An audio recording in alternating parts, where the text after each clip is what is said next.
यांना मानाचं मुद्रा करते. डॉक्टर बाबासाहेब आंबेडकर यांना अभिवादन करते. आई जिजाऊ, आई रमाई, अहिल्यादेवी यांना सुद्धा मी नमन करते.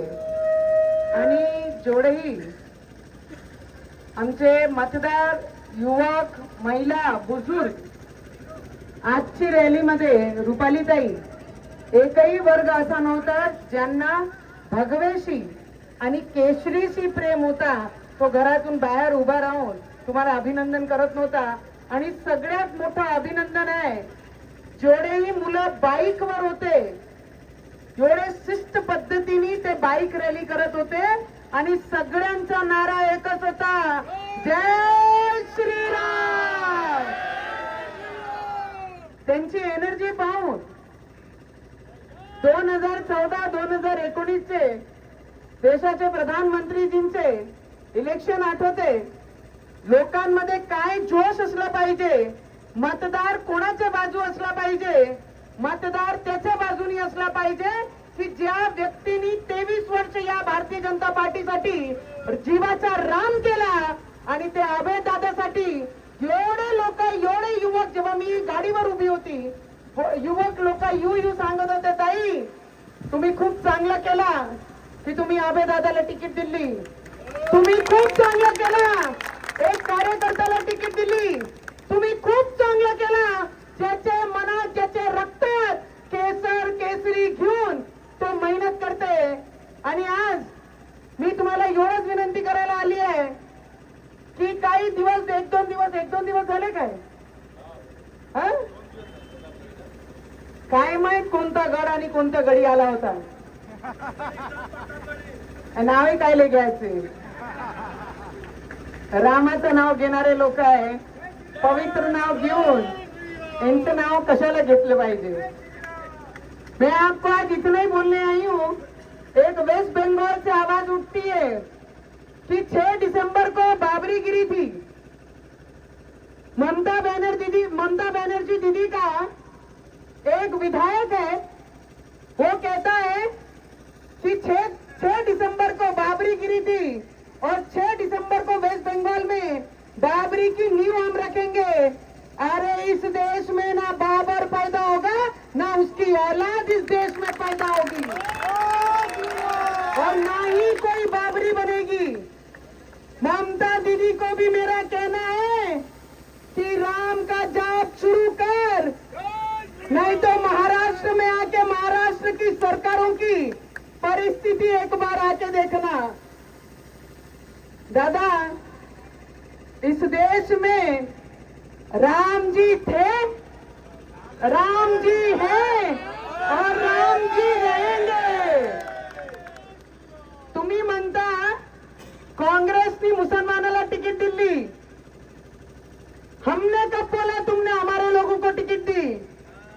कांग्रेस के खून में जो होगा वो कांग्रेस उन्हीं को ही टिकट देगी जिसके खून में राम जी होंगे. वो राम जी को ही, उनके भक्तों को ही टिकट देंगे. वो भारतीय जनता पार्टी उनको ही टिकट देके आगे बढ़ाना चाहती है. या शहराचा विकास आपल्या सगळ्यांना मिळून करायचा आहे. इमानदार व्यक्ती रुपालीताईच्या माध्यमातून या नगर अध्यक्षाचे साठी उभे आहे. आपला प्रेम पाहून प्रत्येक व्यापारी दुकानामध्ये बसणारा, बाजारमध्ये, तिथून विक्रीचा पोस्ट दाखवून, हात दाखवून आम्हाला विश्वास देत होता कि ताई आप चिंता मत करो, कमल इस तालुके में, हमारे अचलपुर परतवाड़ा में कमल सिवाय बाकी कुछ नहीं खिलेगा. ये लोग, उस दिन भाषण हुआ तो एक बोलता है एमआईएम मुस्लिमों के मत खाने के लिए खड़े हुआ है, एमआईएम बोलता कांग्रेस एमआईएम के मत खाने के लिए खड़े हुए हैं. ये सब फतवा निकलने की राह देख रहे हैं. ये फतवा निकलेगा और ये एक होंगे. जब अगर ये एक हो सकते हैं तो हमारे राम जी को मानने वाले क्यों एक नहीं हो सकते. मी आपल्याला आज विनंती करायला आली आहे. अभय दादा पूर्ण वेळ खाली चालत होते लोकांसोबत. मी अभय दादाचं मनापासून खूप खूप अभिनंदन करेन. जेवढे नगर ज्या ज्या प्रभागातून ज्या ज्या वाड्यातून उभे आहे सगळ्यांना मनापासून शुभेच्छा देते। ये लड़ाई सिर्फ यहाँ खत्म नहीं होगी, इसके बाद कोई गणपति दुर्गा देवी पे पत्थर नहीं फेंकना चाहिए, बस ये याद रखना चाहिए, उसके लिए हम सबको एक होना है।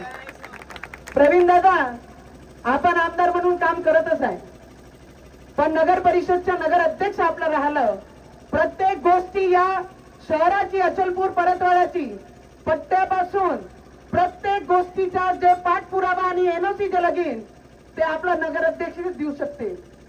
अगर अपने को विकास करना है शहर का, अपने शहर में हर व्यक्ति को घरकुल मिलना चाहिए, इस शहर में अच्छी लाइब्रेरी होनी चाहिए, इस शहर में हमारे अचलपुर का नाम सिर्फ दंगों के लिए नहीं, हमारा अचलपुर का नाम विकास के लिए मशहूर होना चाहिए, इसके लिए हम सबको एक आना है।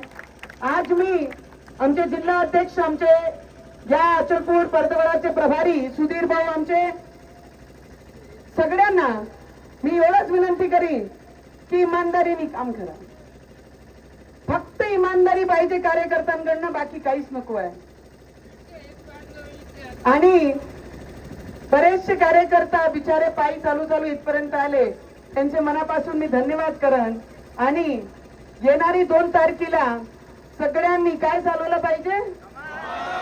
काय? सिर्फ कमल। जहां जहां कमल का बटन रहा, हर मशीन में वो सिर्फ कमल का बटन ही हमको दबाना है, दूसरा आज ना पास कुछ नहीं देखना है। बस इतना ही आप लोगों को विनंती करूंगी। भारत माता की, भारत माता की।